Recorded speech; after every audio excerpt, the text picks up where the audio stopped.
Je suis partie en doctorat international de l'école de Louvre et l'université d'Avignon et Pays Populus, et puis l'université de Montréal, l'université du Québec à Montréal, c'est longue. Donc je fais l'histoire de l'art en fait au début, et maintenant je fais la muséologie.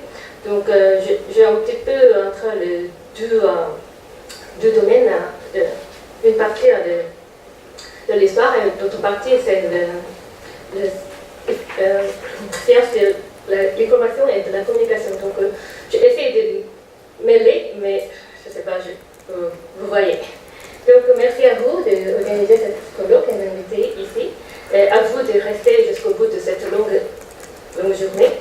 Enfin, j'ai mis plusieurs images afin de mieux contextualiser mon exposé relatif à un pays loin d'ici.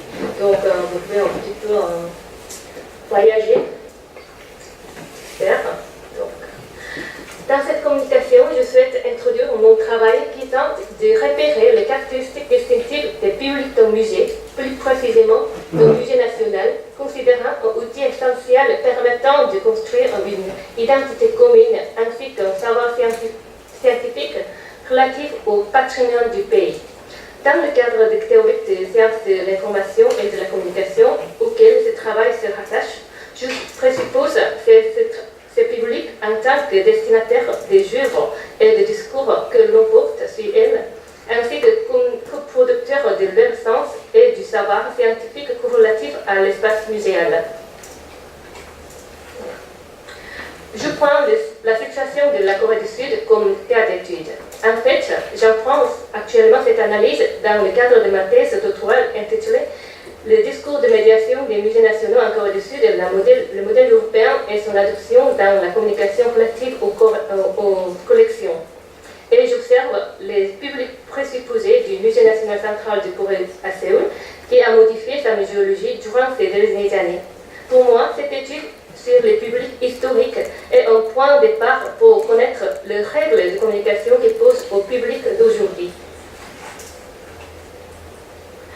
Le musée central de Corée se situe dans la métropole de Séoul, capitale de la Corée du Sud, et relevant du ministère de la Culture, des Sports et du Tourisme, et historiquement et proportionnellement l'un des plus représentatifs dans le domaine de la culture et de l'histoire coréenne. Comme d'autres musées nationaux dans le monde qui ont été générés selon le modèle européen du XVIIIe siècle, au moment où firent établir certains États-nations, il sert à recueillir et montrer sa collection de musées coréens et provenant d'autres pays, tout en glorifiant son pays et en accentuant ses particularités et l'exceptionnalité de son histoire. Or, cette institution de la plupart des collections ont été fondées par le régime colonial japonais au début du XXe siècle. Après la libération en 1945, elle s'est comportée comme le gouvernement sud-coréen le désirait afin de rétablir l'identité nationale et les valeurs patrimoniales altérées. Par conséquent, les objets qu'elle préserve et exposés ont changé de sens social et de cadre scientifique au moins 3 fois lors de 3 périodes marquées par importants changements politiques dus tout d'abord à l'introduction de l'Occident en Orient, celle-ci étant liée au don européen de ce qui constitue l'art qui détermine les objets exposés en tant que l'art ethnographique ou folklorique.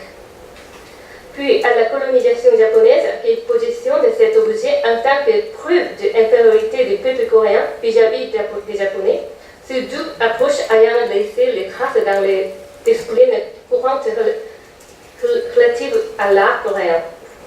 Et enfin, au discours nationaliste, après l'établissement de l'État-nation, la Corée du Sud, mettant l'accent sur les objets qu'elle considère comme faisant partie du gloire patrimoine des anciens Coréens. Une 4e période pourra bientôt ajouter en région de mondialisation socio-économique comme d'autres pays. Bien entendu, cette rupture incite à anticiper les publics du musée et à contrôler leur réception par son concepteur ou dans la plupart des cas par ses conservateurs. Mon analyse aujourd'hui sur ce public présupposé dans la communication de ces musées du passé veut aider à à saisir le public d'aujourd'hui afin d'améliorer la stratégie de communication du musée. En effet, les traits des publics du musée peuvent être aussi encadrés par les pratiques muséales d'hier. Par conséquent, le cas de Corée du Sud qui propose un portrait de son public formé par plusieurs ruptures historiques importantes sur une courte période, mais aussi partager la problématique des espaces muséaux d'aujourd'hui avec d'autres musées, constitue un remarquable exemple pour démontrer comment la détermination et la position des publics évoluent dans la communication du musée. Pardon. Il n'est pas nécessaire d'évoquer ici les notions et les discussions autour des rapports du public et musée. Toutefois, je discerne quand même quelques études sur le public du musée en tant que destinataire de ce qui est exposé au musée. Le musée, de par son espace d'exposition, est un lieu de manifestation publique et validation sociale, dépendant de la façon dont le département de la conservation a tiré des résultats scientifiques de sa collection. Il tente en même temps de démocratiser un discours institutionnalisé sur l'art et de vulgariser des connaissances scientifiques issues soit ses propres études ou établies par d'autres universitaires et des institutions légitimes. L'introduction des théories des sciences de l'information et de la communication dans le domaine de la muséologie nous permet d'appréhender l'exposition en tant que média. Cette approche socio-symbolique et semi-pragmatique positionne le public en tant que l'interprétant, en tant que l'un des pôles majeurs de la production du sens dans la salle d'exposition, surtout selon Davalon. En fin de compte, en tant que public modèle, par analogie avec le lecteur modèle d'Umberto Eco, son statut est imposé et son interprétation est contrôlée par les concepteurs du musée. Et le public actuel visite une exposition tout en devinant l'intention du concepteur modèle. En tant que principe d'interprétation, la lecture prend part à la production d'un texte. Eco souhaite placer le lecteur modèle dans le texte afin de contraindre et de le contrôler. Avec ses compétences encyclopédiques qui se basent sur les ressources culturelles reconnues socialement, le lecteur accomplit activement un texte qui est ouvert. Autrement dit, dans notre cas, le conservateur ou le scientifique universitaire ne représente pas l'unique pôle de acte d'énonciation du sens ou de la valeur d'un objet ou d'un discours ou de connaissances scientifiques. Au sein du musée, mais le public en tant que destinataire modèle lors de la préparation de l'exposition, puis en tant que destinataire intérêt de cette énonciation, coopérer à réaliser ce message véhiculé selon les règles proposées par les émetteurs tout en s'appropriant leur code. Reprenons notre cas.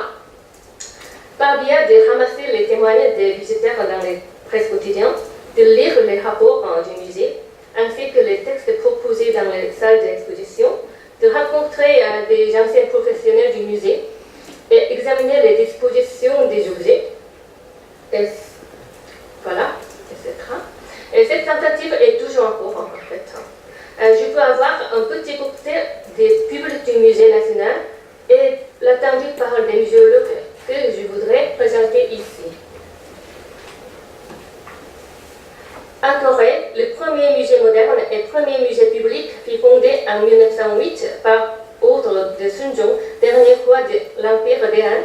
C'est ainsi que puis rebaptisé le Royaume de Joseon et ouvert ses portes au grand public en 1909, un an avant l'annexion de la Corée par le Japon.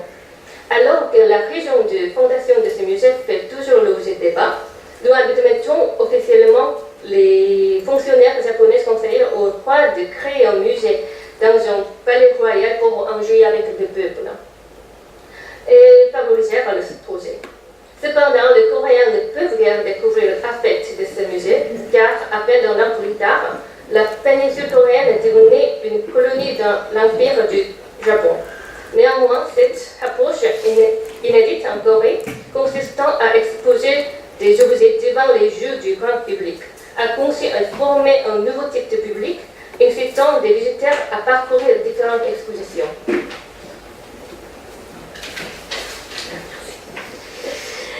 Durant la période de colonisation, le public ciblé par les musées coréens était majoritairement coréen et perçu comme un sujet dominé. Ce musée colonial dénommé Musée du gouvernement général du Japon à Keijo était une institution d'endoctrinement comptant d'approuver son programme destiné au public, y compris la mise en disposition nécessairement placée au centre de ses activités. Le gouvernement général géra donc les musées coréens comme un dispositif d'éducation sociale. L'objectif de cette éducation sociale ambitionnée par-dessus tout le fait que le musée public coréen assimilait l'histoire et la culture coréenne en adoptant involontairement la vision des scientifiques japonais. La finalité ultime étant la négation et altération de l'identité coréenne.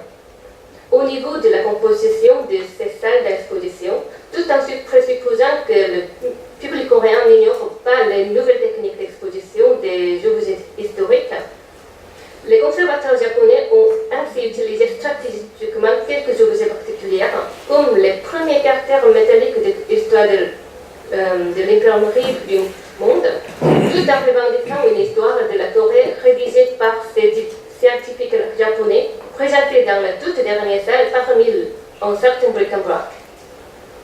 En fait, c'est caché. Ils considèrent donc que le public de ce musée était incapable de mener une interprétation valable, une autre analyse de leur stratégie, et avec ce type de pratique, ils suscitaient une forme de coopération permettant d'activer un discours colonial au sein du musée. Le public du musée de cette première époque de l'histoire des musées coréens a pu effectuer des pratiques culturelles en tant que public, telle une page vierge, s'approprier les codes et les compétences encyclopédiques des émetteurs, soit les scientifiques et les administrateurs colonisateurs japonais. Ça dure très longtemps jusqu'à même aujourd'hui. Ce public coréen de l'époque coloniale qui, d'une part, a vu ses connaissances modernisées par les colonisateurs et qui, d'autre part, était animé d'un sentiment nationaliste et tenté de s'opposer aux colonisateurs devant le public des musées nationaux après la libération. Après 1945 et la fondation du Musée national de Corée, on présuppose que le public type de ces musées appartenait à l'élite, à en juger par l'utilisation de vocabulaire très soutenu et qu'il usait de la langue coréenne. Le texte n'était rédigé qu'en coréen. Toutefois, ce public modèle, envisagé par les conservateurs, appartenait à l'élite et avait plus ou moins profité de l'éducation dispensée par le système colonial japonais. Jugement indigène d'émettre des propos éducatifs sur la beauté de l'art coréen pour sa propre nation. Cette stratégie de conception du musée moins élaborée ne semble guère avoir entraîné une forme de coopération quant à l'interprétation souhaitée par les producteurs de sens. En fait, les concepteurs d'exposition ne considèrent pas le public en tant que coproducteur de connaissances, mais comme simple récepteur d'informations établies.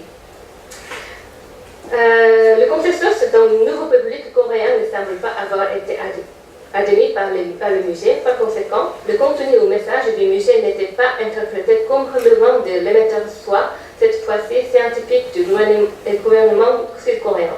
Résultat, le musée devant un lieu de combat, pas de discussion, de plusieurs perspectives sur l'histoire coréenne non compatibles. Bien que le musée conçu pour un large public soit ouvert à plusieurs interprétations, si ces différentes interprétations s'opposent scientifiquement et empêchent l'intégration sociale sud-coréenne, je suggère que cela provient de l'exclusion du public au moment de la conception de la mise en place de la stratégie de contrôle des contenus proposés considérant le public.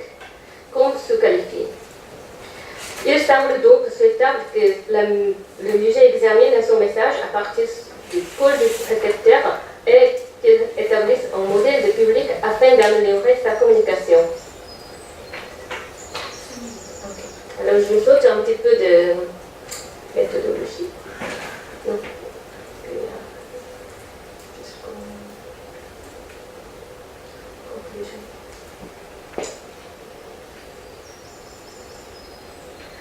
donc, il est évident que le public, ce groupe d'individus appartient à une société, peut voir évoluer ses représentations et ses attentes en fonction de l'époque.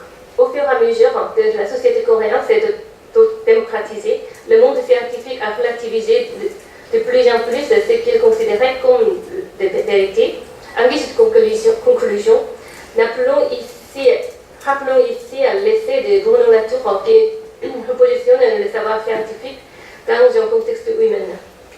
Le public n'est plus perçu en tant que l'objet passif à instruire au nom de l'éducation nationale et le gouvernement sud-coréen, et les scientifiques ne sont pas plus seuls à avoir le droit et l'autorité pour produire un savoir concernant le patrimoine du pays. A désormais débuté une nouvelle phase de production de ce savoir. Par ailleurs, le public modèle du musée national semblait être depuis le début sud-coréen, excluant ainsi volontairement ou intentionnellement les étrangers et les immigrés. Néanmoins, s'est opérée une transition. Le mythe d'un peuple coréen parfaitement homogène d'un point de vue culturel et génétique a cédé la place à une société multiculturelle.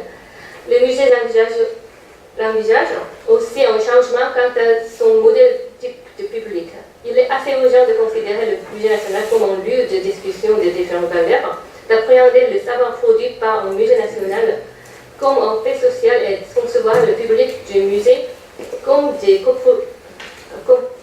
coproducteurs de savoir afin d'inscrire cette institution au cours de nouvelles sociétés coréennes et pour lesquelles il ne devient pas une source de conflits sociaux.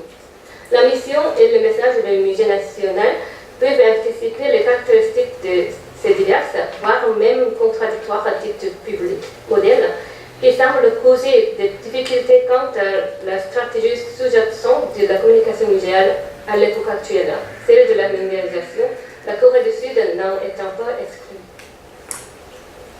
Merci.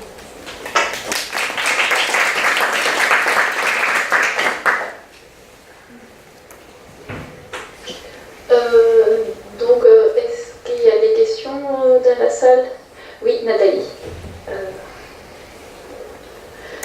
Alors, merci pour cet aperçu historique des musées nationaux en Corée du Sud.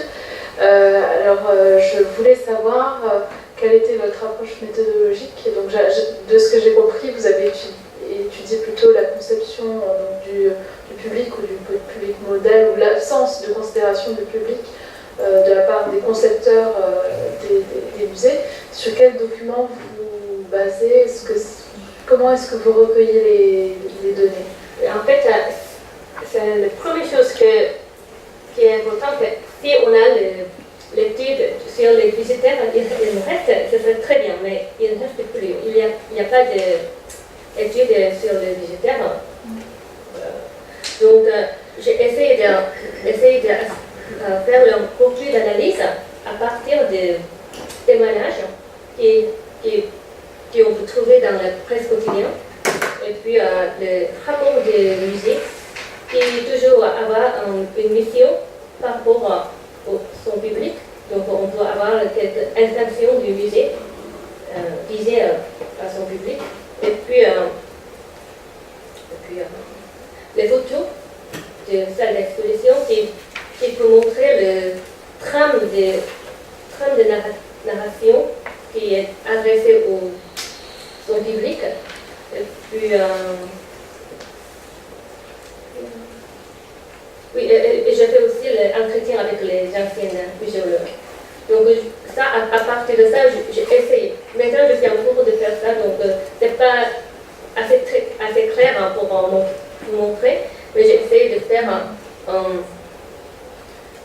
restitution en discours que dans la salle d'exposition, le producteur de cette exposition a visé, a adressé. Y a-t-il d'autres questions? Moi je pose une question. Donc par rapport au travail de thèse, est-ce que le public c'est une notion centrale? Est-ce que c'est quelque chose qui vous avez réfléchi plutôt pour le colloque ou vous vous placez plutôt du côté de producteur? Oui, que le public n'est pas une notion centrale pour ma thèse, mais quand même c'est très aussi important parce que je suis en train d'analyser la construction du sens dans la salle d'exposition. Donc, le public, en tant que présupposition de producteur, c'est important. Mais par contre, on ne peut pas vérifier le vrai réception du public à ce moment-là. Donc, ça, je ne peux pas mettre cette notion au centre. Donc, il reste que les présuppositions. Et dans ces sens, quand on dit coproduction de sens, là je ne comprends pas trop le rapport entre donc ce public qu'on imagine et puis comment un imagination il produit du sens. Enfin, je ne vois pas trop la relation entre la coproduction de sens et ce public imaginer ou rêver. Je ne vais pas inclure j'ai réalisé ce matin que je ne vais pas inclure ce point dans ma communication en fait. Donc maintenant, par exemple, en Corée, il y a une partie de ces musées qui consacre à l'archéologie. Donc à l'archéologie qui parle des objets trouvés. Mais en fait, cette date commence à partir dans une histoire qui ne reste aucun matériau. Alors, ce n'est pas l'archéologie, mais c'est inclus parce que les gens qui veulent inclure dans cette époque, dans ce musée. Comme ça, il y a des conflits. Alors, le gouvernement accepte cette. C'est les gens qui demandent. D'accord. Donc, là, dans ce sens, il y a un dispositif, je ne sais pas, un dispositif prévu pour ça, pour qu'il y ait un retour ou... Oui, voilà. Donc, maintenant, le musée a l'autorité de produire. On croit que l'autorité de produire le sens pentable, mais quand même, après le conflit avec le public déjà trop nationaliste, encadré par le musée ancien, c'est un peu entre deux côtés. Il hésite de garder en tant que l'institution qui produit le scientifique véritable et ça comporte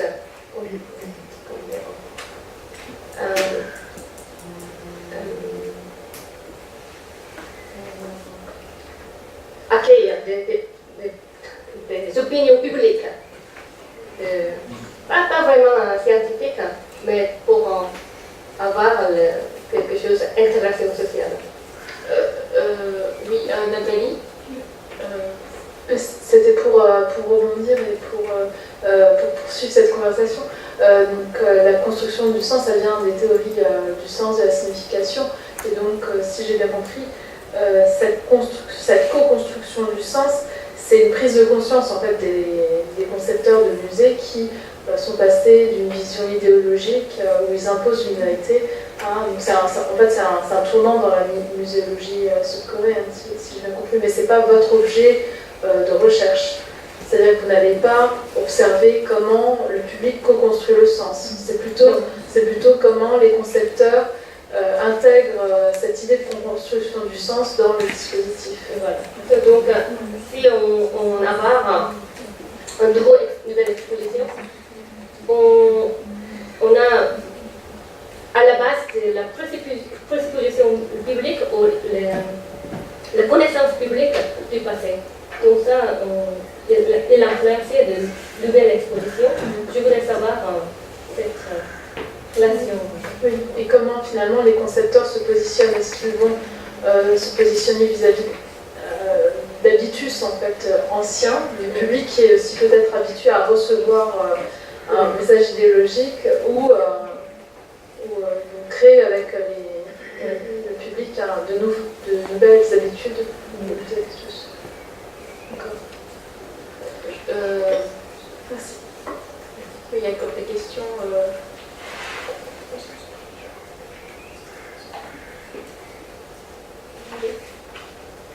Je pense qu'on pourra en discuter encore ce soir, autour du dîner des ce soir. Nathalie, je ne sais pas si tu as des indications. Merci beaucoup pour cette présentation, de nous avoir fait connaître une réalité très, très lointaine. Merci.